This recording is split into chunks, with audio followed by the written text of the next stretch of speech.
یہ تھے قاری محمد نادر سعیدی صاحب، جو کہ تلاوت قرآن مجید فرقان حمید سے ہم سب کے قلوب و اذہان کو منور کر رہے تھے۔ اب حضور سید عالم نور مجسم تاجدار مدینہ امام الانبیاء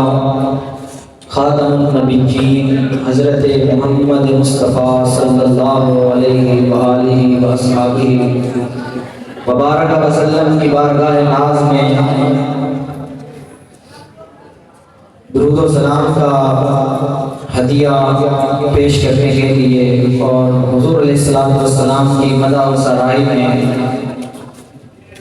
محمد ساجد بھائی کو دعوت دوں گا، وہ آئیں۔